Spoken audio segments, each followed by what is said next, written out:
Capítulo 27. Desfazer o medo. A memória presente. O milagre nada faz. Tudo que ele faz é desfazer. E assim anula a interferência naquilo que foi feito. Ele não acrescenta, apenas retira.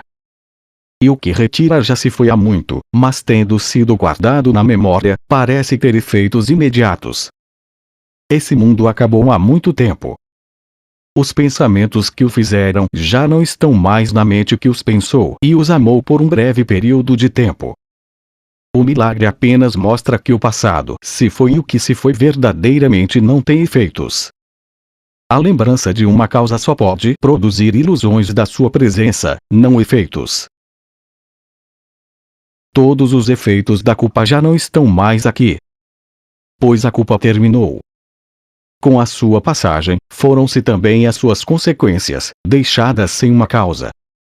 Por que irias prender-te a ela na memória se não desejasses os seus efeitos?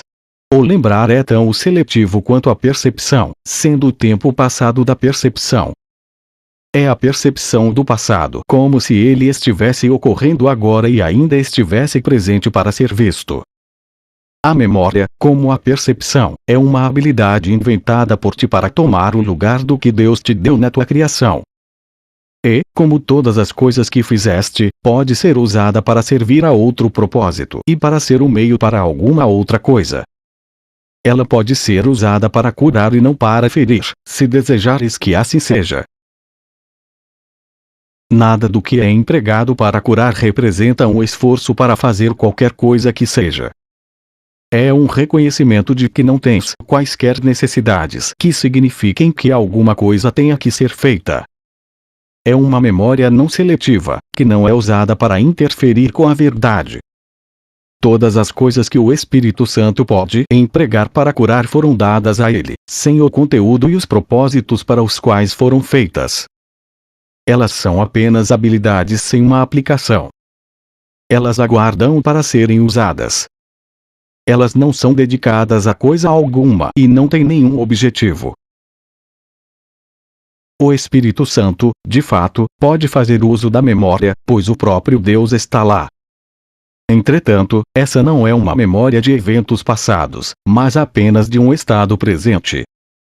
Estás habituado há tanto tempo a acreditar que a memória guarda apenas o que é passado, que é difícil para te compreender que ela é uma habilidade capaz de lembrar o agora. As limitações que o mundo impõe à lembrança são tão grandes quanto aquelas que permitiste que o mundo te impusesse. Não existe nenhum elo da memória com o passado. Se quiseres que haja, então há. Mas apenas o teu desejo fez o elo, e só tu aprendeste a uma parte do tempo onde a culpa ainda parece pairar. O uso que o Espírito Santo faz da memória está bem à parte do tempo. Ele não busca usá-la como um meio de reter o passado, mas ao invés disso, como um modo de permitir que ele se vá. A memória guarda a mensagem que recebe e faz o que lhe é dado fazer. Ela não escreve a mensagem, nem aponta para que serve. Como o corpo, ela não tem qualquer propósito em si mesma. E se parece servir para cultivar o ódio antigo e fazer para ti retratos das cenas de injustiças e ferimentos que estavas guardando, essa foi a mensagem que lhe pediste e assim ela é. Comprometida com as cavernas da memória, a história de todo o passado do corpo lá se esconde. Todas as estranhas associações feitas para manter o passado vivo, o presente morto, estão armazenadas dentro dela, esperando pela tua ordem para que te sejam trazidas e revividas. E assim os seus efeitos parecem ser aumentados pelo tempo, que levou consigo o que as causou. No entanto, o tempo não é senão uma outra fase do que nada faz. Ele trabalha de mãos dadas com todos os outros atributos com os quais buscas manter oculta a verdade acerca de ti mesmo. O tempo não leva nada embora, nem é capaz de restaurar. E, no entanto, fazes um estranho uso dele, como se o passado tivesse causado o presente, que não é senão uma consequência na qual não se pôde fazer mudança alguma, posto que a sua causa se foi. Entretanto, a mudança tem que ter uma causa que dure, ou ela não permanecerá. Nenhuma mudança pode ser feita no presente se a sua causa é o passado. Tal como usas a memória, nela tu só mantens o passado, e assim ela constitui uma maneira de manter o passado contra o agora. Não te lembres de nada do que ensinaste a ti mesmo, pois foste mal ensinado. E quem manteria uma lição sem sentido em sua mente, quando pôde aprender a preservar outra melhor? Quando as antigas memórias de ódio aparecem, lembra-te de que a sua causa se foi. E assim não podes compreender para que servem. Não permitas que a causa que queres dar a elas agora seja aquilo que fez com que fossem o que eram ou pareciam ser. Fica contente porque ela se foi, pois é disso que terias que ser perdoado. E vê, no seu lugar, os novos efeitos de uma causa aceita agora, com consequências aqui. Elas te surpreenderão com sua beleza. As novas ideias antigas que trazem consigo serão as felizes consequências de uma causa tão antiga que em muito excede o alcance da memória que a tua percepção pode ver. Essa é a causa que o Espírito Santo tem lembrado para ti quando queres esquecer. Ela não é uma causa passada porque ele não permite que ela deixe de ser lembrada. Ela nunca mudou, porque nunca houve um tempo em que ele não a mantivesse a salvo em tua mente. Suas consequências, de fato, parecerão novas porque pensavas que não te lembravas da causa. No entanto, ela nunca deixou de estar na tua mente, pois não foi a vontade do teu pai que ele não fosse lembrado pelo seu filho. Aquilo de que tu te lembras nunca foi. Veio da ausência de causalidade, que confundiste com uma causa. Quando aprendes que te lembraste de consequências que não tiveram causa e jamais poderiam ter efeitos, não podes deixar de rir. O milagre te recorda uma causa para sempre presente, perfeitamente intocada pelo tempo e por qualquer interferência. Essa causa jamais foi alterada em relação ao que ela é. E tu és o seu efeito, tão imutável e perfeito quanto ela. A memória dessa causa não está no passado nem aguarda o futuro. Não é revelada nos milagres. Elas apenas te lembram que ela não se foi. Quando tu a perdoares pelos teus pecados, ela não será mais negada. Tu, que tens buscado fazer um julgamento a respeito do teu próprio Criador, não és capaz de compreender que não foi ele quem julgou o seu filho. Queres negar-lhe os seus efeitos, no entanto, eles nunca foram negados. Nunca houve um tempo no qual seu filho pudesse ser condenado pelo que carece de causa e é contra a sua vontade. O que a tua lembrança quer testemunhar é apenas o medo de Deus. Ele não fez o que temes. Nem tu fizeste. E assim a tua inocência não foi perdida. Não necessitas de cura para ser curado. Em quietude, vê no milagre uma lição em permitir que a causa tenha os seus efeitos próprios e em não fazer qualquer coisa que possa interferir. O milagre vem em quietude à mente que para um instante fica quieta. A partir daquele tempo passado em quietude e da mente que ele então curou em silêncio, o milagre alcança gentilmente outras mentes para compartilhar sua quietude. E elas unir-se-ão em nada fazer para impedir a radiante extensão deste milagre de volta à mente que deu origem a todas as mentes. Como um milagre nasceu de um ato de compartilhar, não pode haver pausa no tempo que cause o adiamento do milagre em sua ida apressada para todas as mentes inquietas, trazendo-lhes um instante de serenidade, quando a memória de Deus retorna a elas. O que queriam lembrar está em quietude agora, e o que veio para tomar o seu lugar não será depois completamente esquecido. Ele, a quem o tempo é dado, agradece por cada instante de quietude que lhe é dado. Pois nesse instante se permite à memória de Deus oferecer todos os seus tesouros ao Filho de Deus, para quem foram guardados. Como ele os oferece alegremente àquele a quem eram destinados quando lhe foram dados. E o seu Criador compartilha os seus agradecimentos, porque ele não quer ficar privado dos seus efeitos. No silêncio de um instante que o seu filho aceite, dá boas-vindas à eternidade e a ele permite que eles entrem onde querem habitar. Pois nesse instante o Filho de Deus nada faz que o amedronte. Como surge instantaneamente a memória de Deus na mente, que não tem nenhum medo que a mantenha afastada. Sua própria lembrança se foi. Não há nenhum passado para manter sua imagem amedrontadora, impedindo o alegre despertar para a paz presente.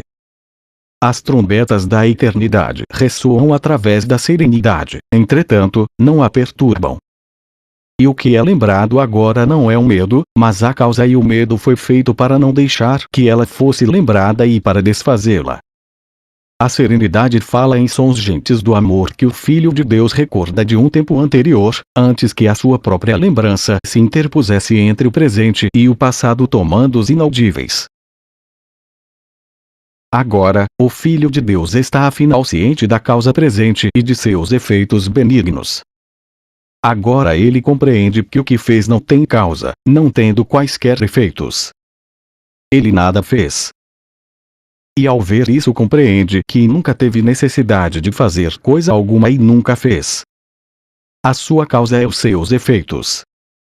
Nunca houve uma outra causa além dessa que pudesse gerar um passado ou um futuro diferentes. Os seus efeitos são imutavelmente eternos, além do medo e inteiramente além do mundo do pecado. O que foi perdido quando se deixa de ver o que não tem causa? E onde está o sacrifício quando a memória de Deus veio para tomar o lugar da perda? Que melhor maneira de fechar a pequena brecha entre as ilusões e a realidade senão permitir que a memória de Deus flua através dela, fazendo com que venha a ser uma ponte que se atravessa em apenas um minuto para alcançar o que está além? Pois Deus a fechou com Ele mesmo. A sua memória não foi embora, deixando um filho para sempre perdido em uma das margens, de onde ele vislumbra a outra que nunca pode atingir. Seu pai quer que ele seja erguido e gentilmente carregado até lá. Ele construiu a ponte e será ele quem irá transportar seu filho através dela. Não tenhas medo que ele possa falhar no que é a sua vontade. Nem tenhas medo de ser excluído da vontade que existe para ti. Revertendo efeito e causa. Sem uma causa não é possível efeitos e, ao mesmo tempo, sem efeitos não existe causa. A causa torna-se causa devido a seus efeitos. O pai é pai devido a seu filho. Os efeitos não criam a própria causa, mas estabelecem a sua causalidade. Assim o filho dá a paternidade a seu Criador e recebe a dádiva que deu a ele. E porque ele é o Filho de Deus, tem que ser também um pai, que cria como Deus o criou. O círculo da criação não tem fim. Seu início e seu fim são o mesmo. Mas, em si, ele contém todo o universo da criação sem começo e sem fim. Paternidade é criação. O amor tem que ser estendido. A pureza não se confina. Faz parte da natureza do inocente jamais estar contido, sem barreira ou limitação. Assim, a pureza não é do corpo. Também não é possível achá-la onde existe limitação. O corpo pode ser curado pelos efeitos da pureza, que são tão ilimitados quanto ela própria. No entanto, toda cura tem que vir a ser porque se reconhece que a mente não está dentro do corpo e a inocência da mente está bem separada do corpo, está lá onde reside a cura. Onde, então, se encontra a cura? Só onde está a causa da cura são dados os seus efeitos. Pois a doença é uma tentativa sem significado de dar efeitos a algo que carece de causa e de fazer dele uma causa. Na doença, o Filho de Deus sempre procura fazer de si mesmo a sua própria causa e não se permitir ser o filho de seu pai. Com esse desejo impossível, ele não acredita que é o efeito do amor e ele mesmo tem que ser a própria causa devido ao que ele é. A causa da cura é a única causa de todas as coisas. Ela tem apenas um efeito. E nesse reconhecimento não se dá quaisquer efeitos ao que carece de causa e nenhum efeito é visto. Uma mente dentro de um corpo e um mundo de outros corpos, cada um com mentes separadas, são as tuas criações, sendo tu a outra mente, que cria com efeitos que não são como tu és. E enquanto pai dessas criações, tens que ser como elas.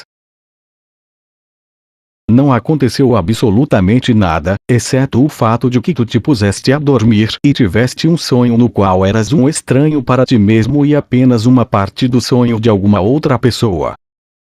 O milagre não te desperta, mas te mostra quem é o sonhador. Ele te ensina que existe uma escolha de sonhos enquanto ainda estás adormecido, dependendo do propósito do teu sonhar. Desejas sonhos de cura ou sonhos de morte? O sonho é como uma memória na qual se retrata aquilo que quiseste que te fosse mostrado. Dentro de um armazém vazio, com portas abertas, estão guardados todos os teus retalhos de memórias e sonhos. Entretanto, se tu és aquele que sonha, pelo menos isso percebes, que causaste o sonho e podes igualmente aceitar um outro sonho. Mas para que se dê essa mudança no conteúdo do sonho, é preciso que se reconheça que foste tu aquele que sonhou o sonho do qual não gostas. Ele não passa de um efeito que tu causaste, e não queres ser a causa desse efeito. Nos sonhos de assassinato e de ataque, és a vítima em um corpo abatido, a morte. Mas nos sonhos de perdão, não se pede a ninguém que seja vítima e sofredor. Estes são os sonhos felizes pelos quais o milagre substitui o teu. Ele não pede que faças outro, só que vejas que fizeste aquele que queres substituir por esse. Esse mundo não tem causa, assim como qualquer sonho que qualquer pessoa tenha sonhado dentro dele. Não existem planos possíveis e não se pode achar nenhum projeto que seja compreensível. Que outra coisa se poderia esperar de algo que carece de causa? Ao mesmo tempo, se não tem causa, não tem propósito. Podes causar um sonho, mas nunca darás a ele efeitos reais. Isso mudaria a causa do sonho, e é isso o que não podes fazer. O sonhador de um sonho não está desperto, mas não sabe que dorme. Ele vê ilusões de si mesmo como estando doente ou bem, deprimido ou feliz, mas sem uma causa estável com efeitos garantidos.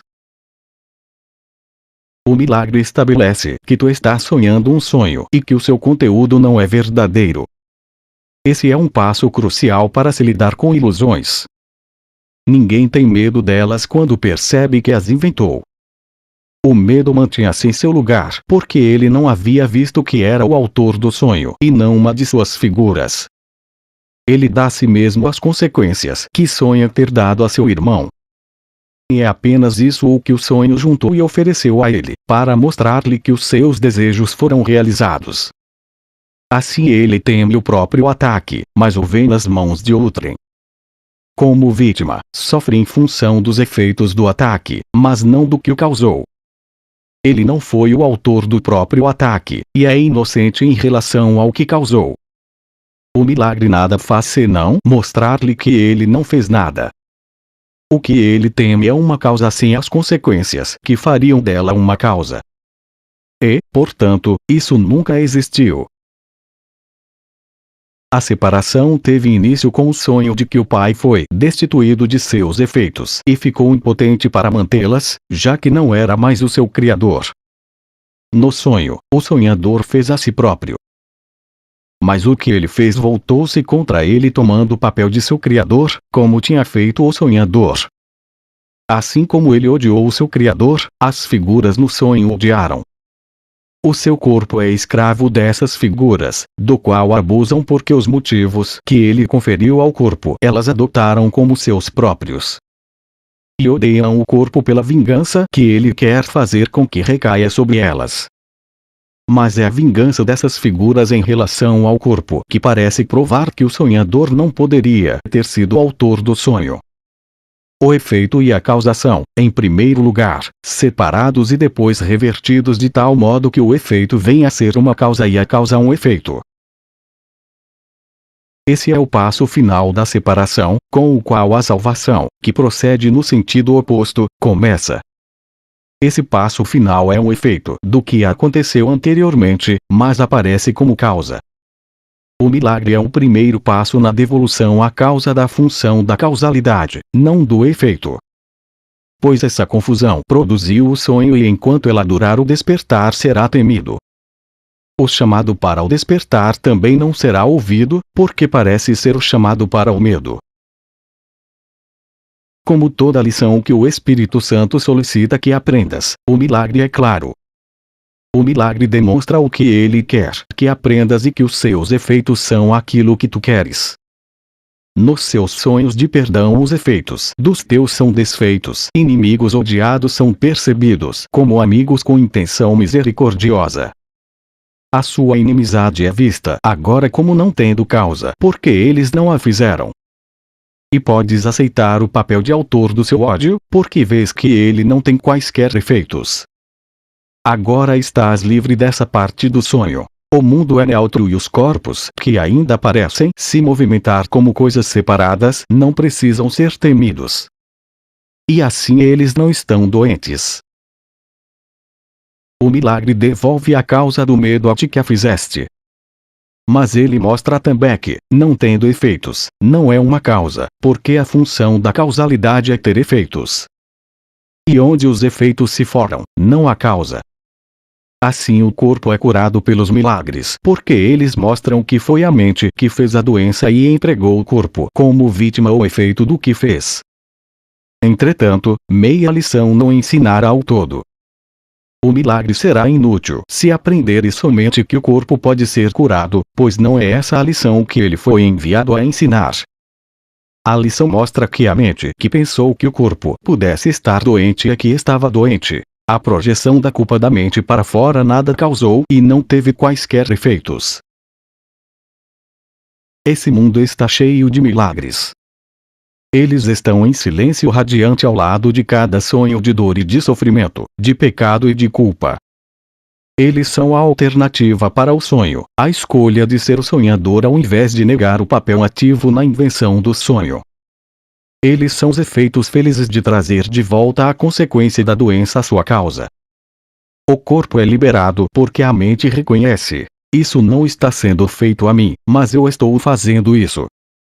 E, desse modo, a mente está livre para fazer uma outra escolha. Tendo aqui o seu início, a salvação procederá para mudar o curso de cada passo na descida para a separação até que todos os passos tenham sido retraçados, a escada tenha desaparecido e todo o sonhar do mundo tenha sido desfeito. O acordo de união. Aquilo que aguarda a incerteza perfeita, além da salvação, não é nossa preocupação. Pois mal começaste a permitir que os teus primeiros passos incertos sejam dirigidos para subir a escada que a separação te fez descer. O milagre é a tua única preocupação no presente. É aqui que devemos começar. E, tendo começado, o caminho torna-se-á sereno e simples na subida para o despertar e o fim do sonho. Quando aceitas o milagre, não acrescentas o teu sonho de medo a outro que já está sendo sonhado. Sem apoio, o sonho apagar-se-á, pois não tem efeitos. Pois é o teu apoio que o fortalece. Nenhuma mente é doente enquanto outra mente não concorde que elas estão separadas. E assim, a decisão que tomam de serem doentes é conjunta. Se não dás o teu acordo e aceitas o papel que desempenhas para fazer com que a doença seja real, a outra mente não pode projetar a própria culpa sem a tua ajuda em permitir a ela que se perceba como separada e a parte de ti. Assim, o corpo não é percebido como doente por ambas as mentes, de pontos de vista separados. A união com a mente de um irmão impede a causa da doença e os efeitos percebidos. A cura é o efeito de mentes que se unem, assim como a doença vem de mentes que se separam. O milagre nada faz justamente porque as mentes estão unidas e não podem se separar. Entretanto, no sonho, isso foi revertido e mentes separadas são vistas como corpos, que são separados e não podem unir-se. Não permitas que o teu irmão seja doente, pois se ele for, tu terás abandonado ao seu próprio sonho por compartilhá-lo com ele. Ele não viu a causa da doença onde ela está e tu ignoraste a brecha entre vós, onde a doença foi gerada. Assim, vos estáis unidos na doença para preservar a pequena brecha sem cura, na qual a doença é mantida, cuidadosamente protegida, alimentada e apoiada por uma forte crença, contanto que Deus não venha fazer uma ponte sobre essa pequena brecha, ponte essa que conduz a Ele. Não lutes contra a vinda de Deus com ilusões, pois é a vinda de Deus que queres acima de todas as coisas que parecem cintilar no sonho. O fim do sonho é o fim do medo e o amor nunca esteve no mundo dos sonhos. A brecha é pequena. Entretanto, guarda as sementes da pestilência e de toda forma de enfermidades, porque é um desejo de manter a parte e não de unir. E desse modo aparenta dar uma causa à doença, que não é o que a causou. O propósito da brecha é toda a causa da doença. Pois ela foi feita para manter-te separado, em um corpo que vês como se fosse a causa da dor. A causa da dor é a separação, não o corpo, que é apenas o seu efeito. No entanto, a separação não passa de um espaço vazio, que nada engloba, que nada faz, tão sem substância quanto o vazio entre as ondas que o navio faz ao passar. E é preenchido com a mesma rapidez com que a água corre para fechar a brecha e as ondas se juntam para cobri-la. Onde está a brecha entre as ondas depois que elas se unem e cobrem o espaço que parecia mantê-las separadas por um breve momento? Onde estão as justificativas para a doença quando as mentes se uniram para fechar a pequena brecha entre elas, onde as sementes da doença aparentemente cresciam? Deus constrói a ponte, mas só no espaço deixado limpo e vago pelo milagre. As sementes da doença e a vergonha da culpa ele não pode fazer passar por sua ponte, pois ele não pode destruir a vontade alheia que não criou. Deixa que os seus efeitos desapareçam e não te agarres a eles com mãos ansiosas para guardá-los para ti mesmo. O milagre os varrerá todos e assim abrirá espaço para ele, que tem vontade de vir e fazer uma ponte para que o seu filho retome a ele mesmo. Conta, então, os milagres de prata e os sonhos dourados de felicidade como todo o tesouro que queres guardar dentro do armazém do mundo. A porta está aberta, não para os ladrões, mas para os teus irmãos famintos, que se enganaram e viram ouro cintilar em uma pedrinha e armazenaram um punhado de neve que brilhava como se fosse prata. Eles nada têm, não sobrou nada atrás da porta aberta. O que é um mundo senão uma pequena brecha que é percebida com o fim de rasgar a eternidade e fragmentá-la em dias, meses e anos? E o que és tu que vives dentro do mundo, senão um retrato do Filho de Deus partido em pedaços, cada um escondido dentro de uma porção separada e certa feita de barro? Não temas, minha criança, mas deixa que o teu mundo seja gentilmente iluminado por milagres. E onde a pequena brecha foi vista, entre tu e o teu irmão, lá une-te a ele. E assim a doença agora será vista sem causa alguma. O sonho da cura está no perdão e gentilmente te mostra que nunca pecaste. O milagre não deixará nenhuma prova de culpa capaz de te trazer o testemunho daquilo que nunca foi. E no teu armazém ele abrirá um espaço de boas-vindas para o teu Pai e para o teu ser. A porta está aberta para que todos aqueles que não querem mais morrer de fome possam vir e usufruir da festa da abundância posta diante deles ali.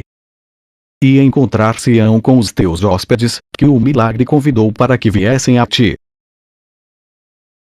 Essa é uma festa que, de fato, é diferente daquelas que o sonho do mundo tem mostrado.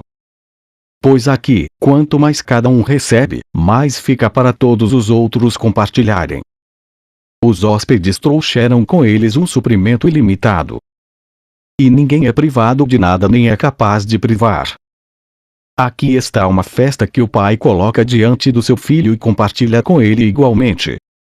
E no seu compartilhar não pode existir nenhuma brecha a qual falte a abundância ou na qual ela se reduza. Aqui não entram os anos magros, pois o tempo não afeta essa festa que não tem fim. Pois o amor pôs a sua mesa no espaço que parecia manter os teus hóspedes à parte de ti. E a união maior. Aceitar a expiação para ti mesmo significa não dar apoio ao sonho de doença e morte de ninguém. Significa que não compartilhas o seu desejo de separar-se e permitir que ele dirija ilusões contra si mesmo. Tu também não desejas que essas ilusões, ao invés disso, sejam dirigidas contra ti. Assim, elas não têm efeitos. E estás livre de sonhos de dor porque permitiste que ele estivesse. A não ser que o ajudes, sofrerás dor com ele, porque esse é o teu desejo. E vens a ser uma figura no seu sonho de dor, assim como ele no teu. Dessa forma, tu e o teu irmão, ambos vêm a ser ilusões sem identidade. Tu poderias ser qualquer pessoa ou qualquer coisa, dependendo de quem é o sonho mau que compartilhas. Só podes estar certo de uma coisa: de que és mau, porque compartilhas sonhos de medo. Existe um caminho para encontrar a certeza exatamente aqui e agora. Recusa-te a ser parte de quaisquer sonhos de medo, seja qual for a forma que tome, pois neles perderás a identidade. Tu te achas por não aceitá-los como a tua causa, capaz de produzir efeitos em ti. Tu estás a parte deles, mas não a parte daquele que os sonha.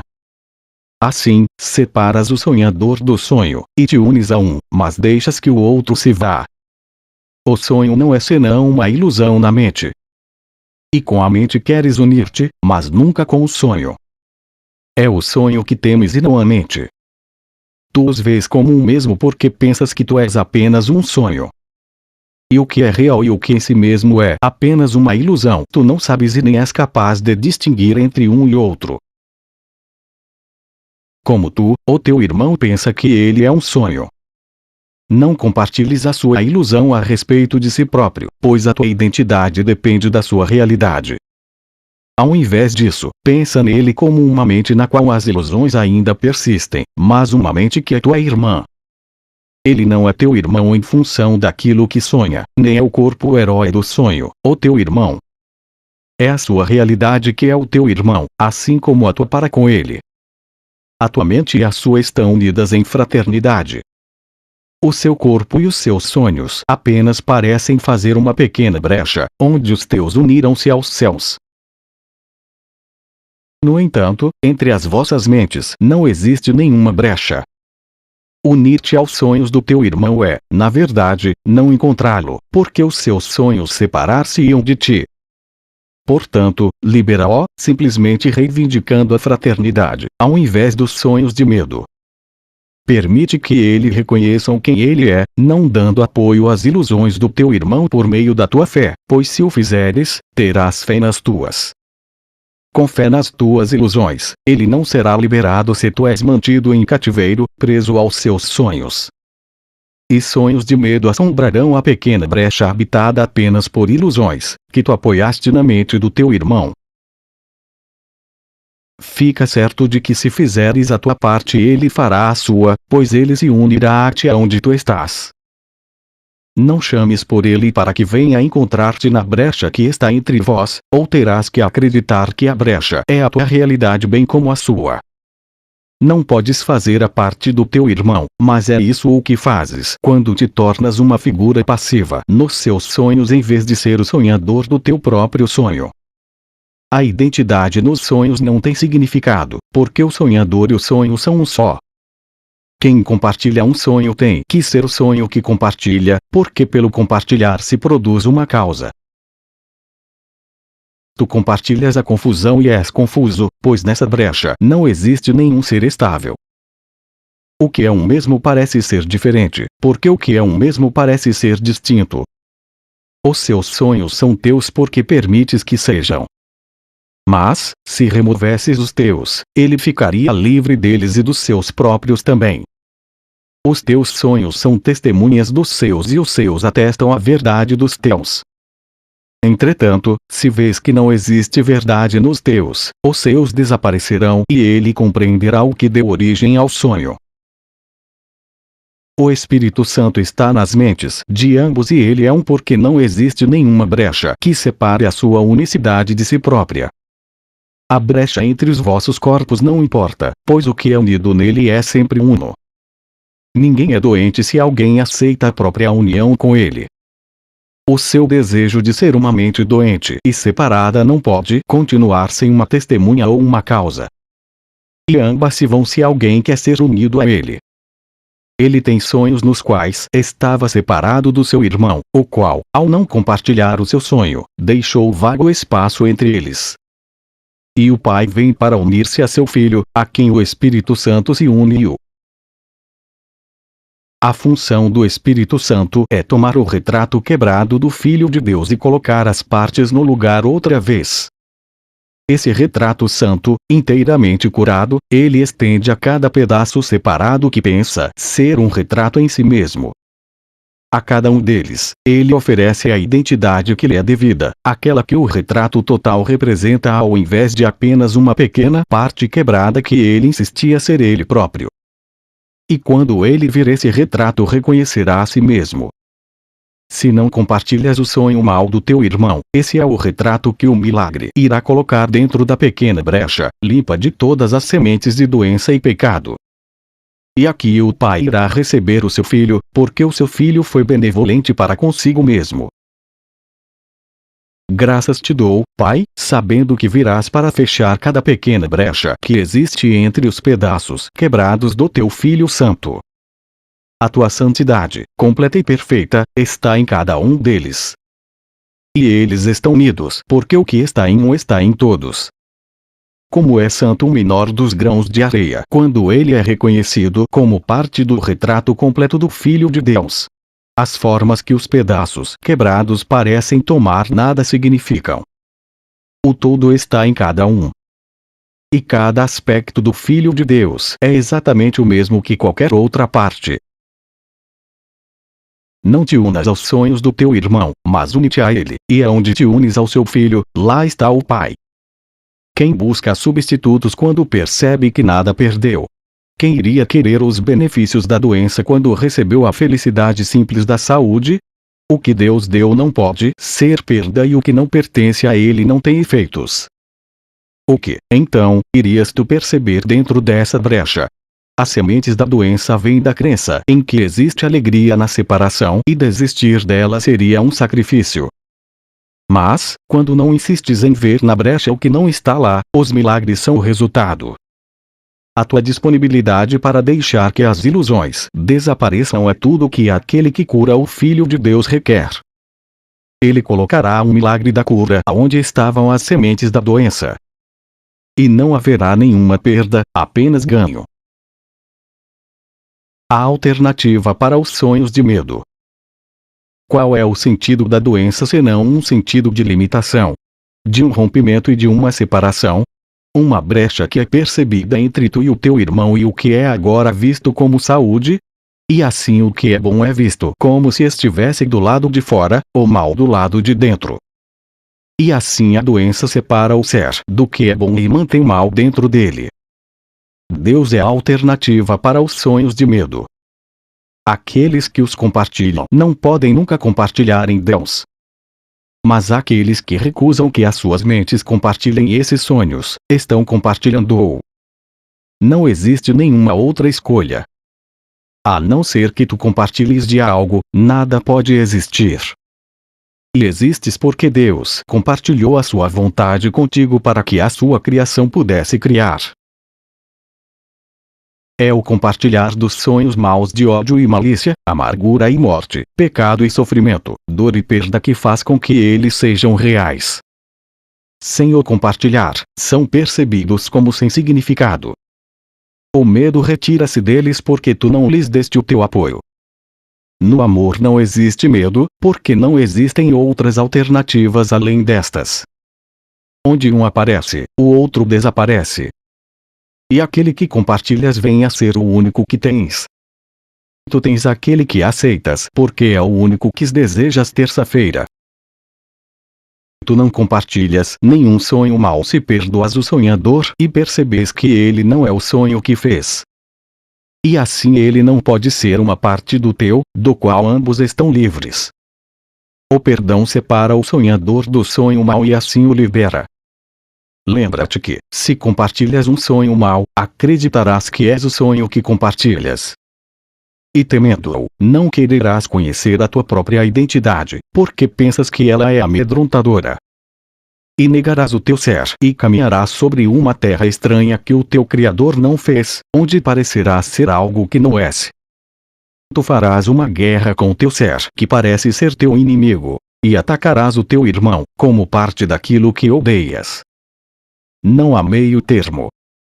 És o teu ser ou uma ilusão. O que pode haver entre a ilusão e a verdade? Uma terra intermediária, onde tu podes ser uma coisa que não és, tem que ser um sonho e não pode ser a verdade. Concebeste uma pequena brecha entre as ilusões e a verdade para ser o lugar onde reside toda a tua segurança e onde o teu ser está cuidadosamente escondido pelo que tu fizeste. Aqui se estabelece um mundo que é doente, e esse é um mundo que os olhos do corpo percebem. Aqui estão os sons que ele ouve, as vozes que seus ouvidos foram feitos para ouvir. Entretanto, as cenas e os sons que o corpo pode perceber são sem significado. Ele não pode ver nem ouvir.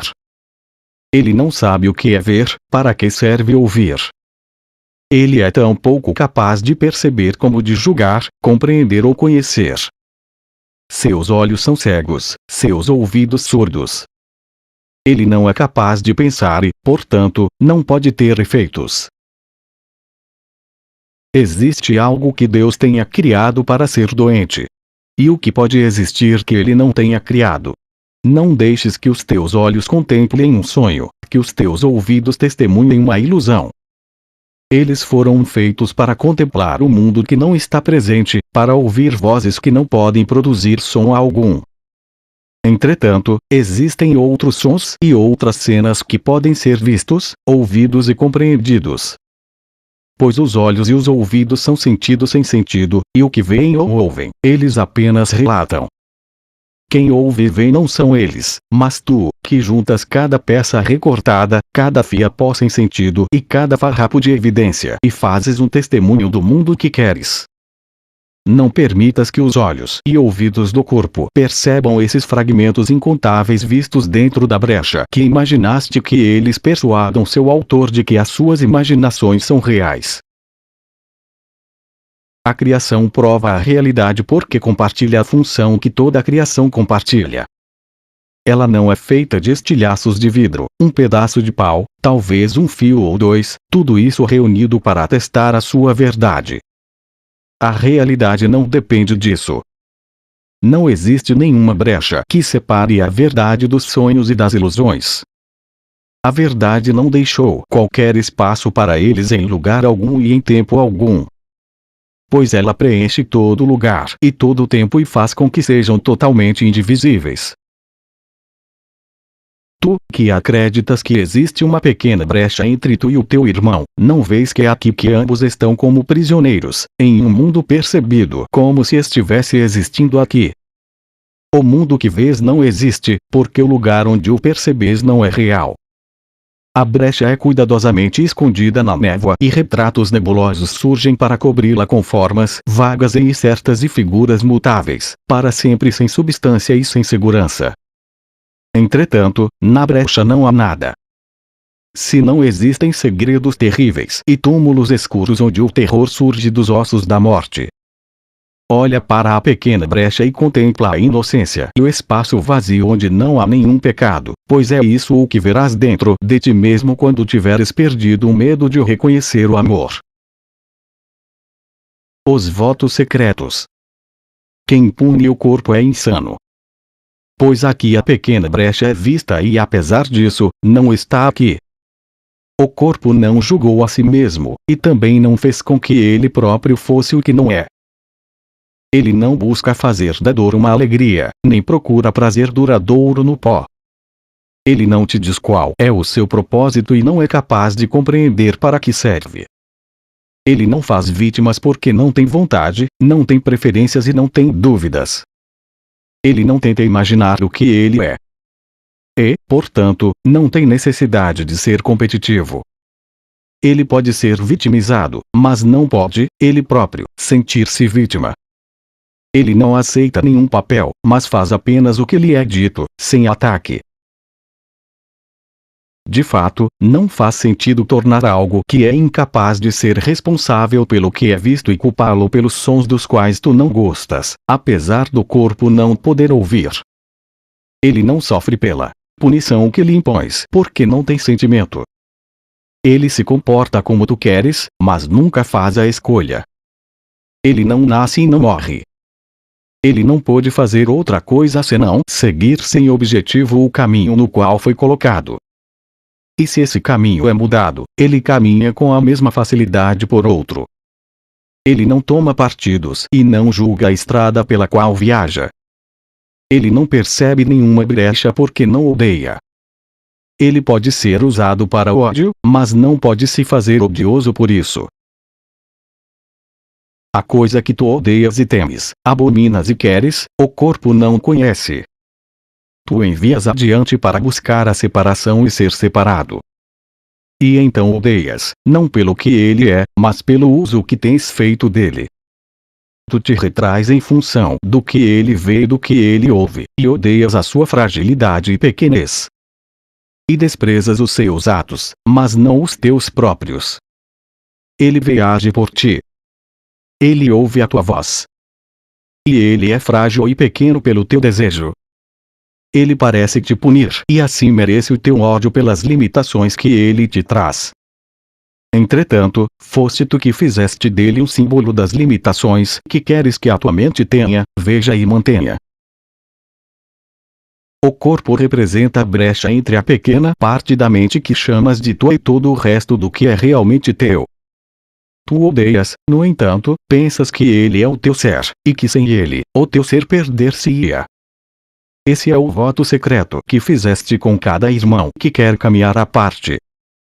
Esse é o juramento secreto que retomas sempre que te percebes sendo atacado. Ninguém pode sofrer se não se vê atacado e perdendo com o ataque. Cada brinde feito à doença não é declarado nem ouvido na consciência. No entanto, esse brinde é uma promessa a um ou outro, para ser ferido por ele e atacá-lo de volta. A doença é a raiva descarregada no corpo de tal modo que ele sofra dor. É o efeito óbvio do que foi feito em segredo, de acordo com o desejo secreto de um outro de estar à parte de ti, assim como desejas estar à parte dele. A não ser que ambos concordem que esse é o vosso desejo, ele não pode ter efeitos. Qualquer um que diga, não existe nenhuma brecha entre a minha mente e a tua, manteve a promessa de Deus, não o seu diminuto juramento de ser para sempre fiel à morte. Só através da sua cura o seu irmão é curado.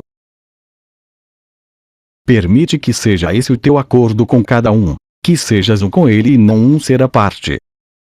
E ele manterá a promessa que fizeste para com ele, porque é essa a promessa que ele fez a Deus, assim como Deus fez a ele. Deus cumpre as suas promessas. O seu filho cumpre as suas. Ao criá-lo assim disse o seu pai: Tu és meu amado e eu teu para sempre. Sê pois perfeito como eu sou, pois nunca poderás estar à parte de mim. Seu filho não se lembra de que ele lhe respondeu assim serei, embora ele tenha nascido nesta promessa.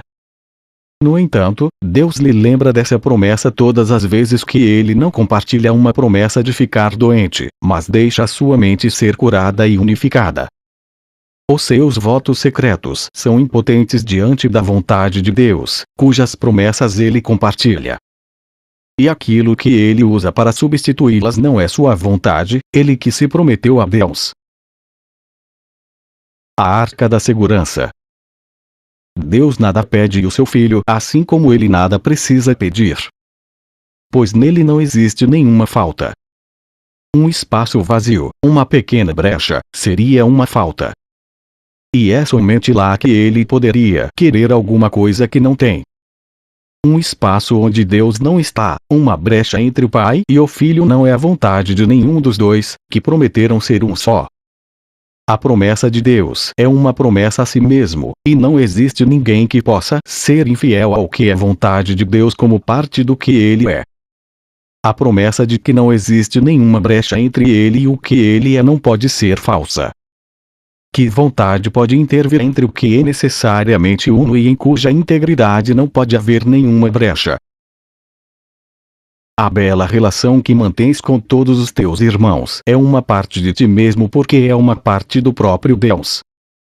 Acaso tu não estás doente, se negas a ti mesmo a tua integridade e a tua saúde, a fonte da ajuda, o chamado para a cura e o chamado para curar? O teu Salvador espera pela cura e o mundo espera com ele. E tu também não estás à parte do mundo. Pois a cura será una, ou simplesmente não será, pois a cura está na unicidade. O que poderia corrigir a separação além do seu oposto? Não existe uma terra intermediária em qualquer aspecto da salvação. Tu a aceitas totalmente, ou não a aceitas. O que não está separado necessariamente está unido. E o que está unido não pode ser separado. Ou existe uma brecha entre tu e o teu irmão ou vós sois como um só. Não existe nada intermediário, nenhuma outra escolha e nenhuma fidelidade a ser dividida entre os dois.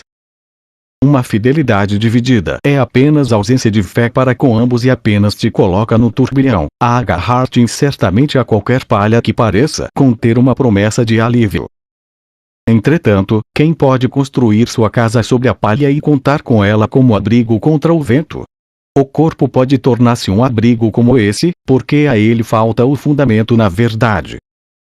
Contudo, porque é assim, esse abrigo não pode ser visto como uma casa para ti, mas apenas como um recurso para te ajudar a alcançar a casa onde Deus habita. Com esse propósito, o corpo é curado. Ele não é usado para testemunhar o sonho da separação e da enfermidade. Nem é ele condenado em vão pelo que não fez.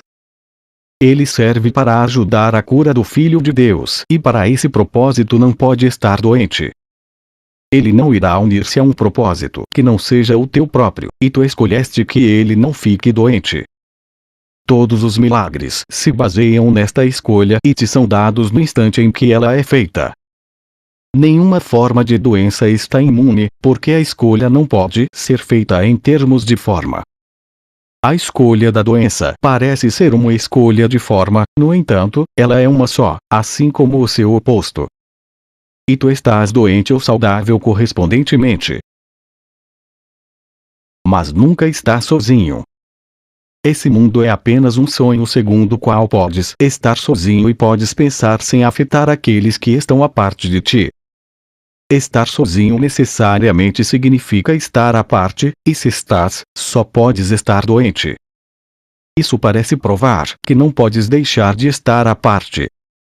No entanto, tudo que isso significa é que tentaste manter uma promessa de ser fiel à ausência de fé. Apesar disso, a ausência de fé é doença. É como a casa construída sobre a palha. Ela parece ser bastante sólida e ter substância em si mesma. No entanto, a sua estabilidade não pode ser julgada a partir do seu fundamento. Se ela se baseia na palha, não há necessidade de bloquear a porta e de trancar as janelas, fechando os ferrolhos. O vento soprará, a chuva cairá e ela será carregada para o esquecimento. Qual é o sentido de se buscar estar a salvo naquilo que foi feito para o perigo e para o medo? Porque sobrecarregá-lo com mais cadeados e correntes, com âncoras pesadas, se a sua fraqueza não está nele mesmo, mas na fragilidade da pequena brecha feita do nada sobre a qual ele se encontra? O que pode estar seguro baseado em uma sombra?